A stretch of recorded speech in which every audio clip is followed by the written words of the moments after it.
Good evening and welcome to the channel's studios here in London with your international news around the world in 5. US President Donald Trump has called NATO allies cowards, saying it would be easy for them to help open the Strait of Hormuz. Mr. Trump called on allies to secure the vital shipping lane last week, but said most had informed the US they did not want to get involved. Earlier, the Iranian Foreign Ministry said Iran had told the UK that allowing the US to use British military bases would be considered participation in aggression. Downing Street says it is not getting drawn into a wider war. Israel has been hitting Tehran with airstrikes as Iranians mark the Persian New Year. Iran launched rounds of missiles at Jerusalem. This is not NATO's war. It is a war that was begun by a decision by the President of the United States and by the Israeli Prime Minister with little consultation. So we're in a very bad place right now, where there is a real breach of confidence between the two sides of the Atlantic, and I would include on the European side sympathy also from the Canadian government as well. Venezuela's interim leader, Delcy Rodriguez, has replaced her country's senior military commanders one day after appointing a new defense minister. Announcing the move, Rodriguez said the new appointments would guarantee Venezuela's sovereignty, peace, stability, and territorial integrity.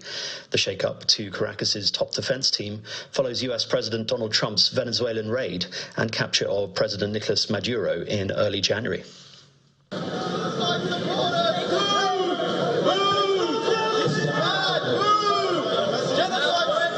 Australia's Prime Minister has been heckled during an event at a Sydney mosque after marking the end of the holy month of Ramadan. Anthony Albanese and Home Affairs Minister Tony Burke were at Lakemba Mosque, one of the largest in Australia, after being invited by community leaders to attend Eid prayers on Friday morning. Several attendees accused the pair of being genocide supporters, shouting "boo" and "get out of here," as a mosque leader gave a speech calling for the government to better engage with Muslim Australians. Within much of Australia's Muslim community over the government's response to the Israel-Gaza war and rising Islamophobia at home. European Union leaders have accused Hungary's Prime Minister Viktor Orban of disloyalty and blackmail after he blocked a €90 billion loan for Ukraine. No oil equals no money, Orban said in a post on X after a summit in Brussels, during which he refused to lift his veto, citing a feud over a damaged pipeline that transports Russian oil to Hungary.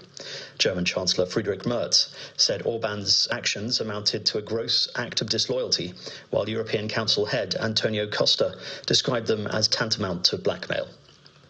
Norway's Crown Princess, Mette-Marit, has told national TV that she wishes she had never met the late US sex offender Jeffrey Epstein, breaking 7 weeks of silence after the extent of her contacts with him emerged. "I feel so manipulated, and when you are manipulated, you don't realize it from the start," Mette-Marit said in a 20-minute interview in which she was often on the verge of tears. 7 weeks ago, Norwegians discovered that the Crown Princess had exchanged hundreds of emails with the disgraced Epstein between 2011 and 2014 and stayed in his Florida house when he was not there. She has already apologized and admitted to poor judgment after the close nature of her links to Epstein came to light when millions of Epstein files were released by the US Department of Justice. A Tunisian court has sentenced human rights activist Sadia Mosbar to 8 years in prison and fined her £26,000. Mosbar, who leads the anti-racism group MEMTI, has been charged with money laundering and illicit enrichment and was arrested in May 2024. The 66-year-old has long been a prominent advocate for sub-Saharan migrants in Tunisia. And the US martial artist and Hollywood action star Chuck Norris has died at the age of 86. A family statement released said he died surrounded by his family and at peace. It said, "To the world, he was a martial artist, actor, and a symbol of strength. To us, he was a devoted husband and a loving father and grandfather, an incredible brother." Born in Oklahoma in 1940, he served in the United States Air Force before rising to fame as a star of martial arts. His big screen break came after meeting martial arts film star Bruce Lee, who he fought in 1972's Way of the Dragon. He's perhaps best known for playing Cordell Cord Walker in the long-running television series Walker, Texas Ranger. And that's your international news around the world in 5. Now back to the channel's studios in Lagos.